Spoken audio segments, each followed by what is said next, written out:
नई दिल्ली नगर निगम की स्थायी समिति की बैठक में चेयरमैन सतपाल सिंह ने अंतिम बजट पेश किया। इसमें उन्होंने प्रस्तावित करों को खारिज कर दिया है, साथ ही मौजूदा विकल्पों से आय बढ़ाने पर जोर दिया गया। अंतिम बजट में स्थायी समिति के सदस्यों के सुझावों को शामिल किया गया, इसे पास कर दिया। अब इसे सदन में पेश किया जाएगा। सतपाल सिंह ने कहा कि निगम आयुक्त ने बजट प्रस्ताव में शिक्षा, उपकर, सुधार कर, आजीविका, व्यवसाय के अलावा संपत्ति कर के हस्ताक्षरण कर में बढ़ोतरी का प्रस्ताव किया है, जिसे स्थायी समिति निरस्त कर रही है। हम बिना कर को लगाए ही निगम की आय बढ़ाने के पक्ष में हैं।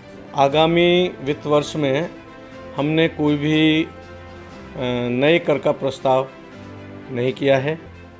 जो कमिश्नर ने अपने बजट भाषण में कुछ प्रस्ताव शिक्षा पर, प्रोफेशनल टैक्स, इस पर जो वृद्धि की थी उसको हमने नकार दिया है और अगले वित्त वर्ष में एक भी नया कर हमने नहीं लगाया। आगामी वित्त वर्ष में लगभग ग्लोबल शेयर के माध्यम से 12,000 करोड़ की हमें आशा है, उम्मीद है, जो शिक्षा पर और सफाई व्यवस्था पर और बागवानी पर, पार्षदों को विकास पर, ऐसे कुछ मदों में उस पर खर्चा किया जाए। जैसे मोबाइल टावर की हमने अभी एक नई योजना जो शुरू की है, लगभग 5 से 7 करोड़ की सालाना लागत उससे हमें आमदनी होगी।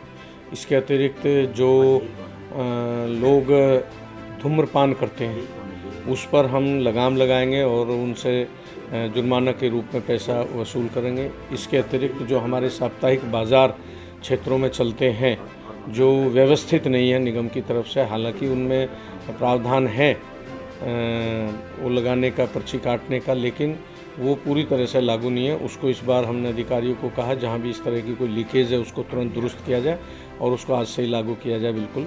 वहीं विपक्ष की पार्षद गीता रावत ने बजट को केवल कागजी मसौदा बताया है। उन्होंने कहा कि निगम टावर लगाने से आय बढ़ने के दावे कर रही है, जबकि टावर लगाने पर जनता विरोध कर रही है। सबसे पहले तो हम अगर कर की बात करें, हमने इसमें आवाज़ उठाई थी कि आप कोरोना महामारी जैसे टाइम पे आप जनता पे नए कर लाद रहे हो, जिस समय जनता पे वैसी कोरोना महामारी का एक उससे गुजर रही है जनता।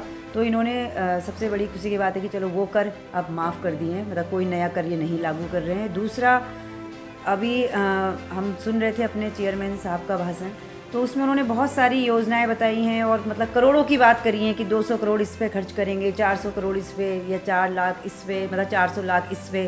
तो लेकिन उन्होंने बोला तो है, तो ये हर बार बोलते हैं, वो केवल किताबी भाषण था, वो हर बार होता है, क्योंकि लास्ट में जब खर्च करने की या कोई नई योजना लागू होने की बात होती है तो ये फिर रोना रोते हैं कि हमारे पास पैसा नहीं है, दिल्ली सरकार पैसा नहीं दे रही है।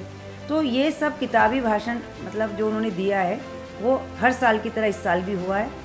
रही बात नई योजना है कि कहाँ से कैसा फंड आएगा, ये इस पर इन्होंने कोई भी चर्चा नहीं करी और आगे की कोई भी योजना इस पर इन्होंने नहीं बताई। भले ही निगम आर्थिक तंगी से गुजर रहा हो, मगर निगम बजट में जनता पर लगाए गए नए करों को निरस्त कर जनता के लिए एक तोहफा दिया। फिर भी बजट में आय बढ़ाने के लिए निगम ने कई सुझावों पर मोहर लगा सदन को भेज दिया है। दिनेश सोलंकी, तेज निगाहें, दिल्ली।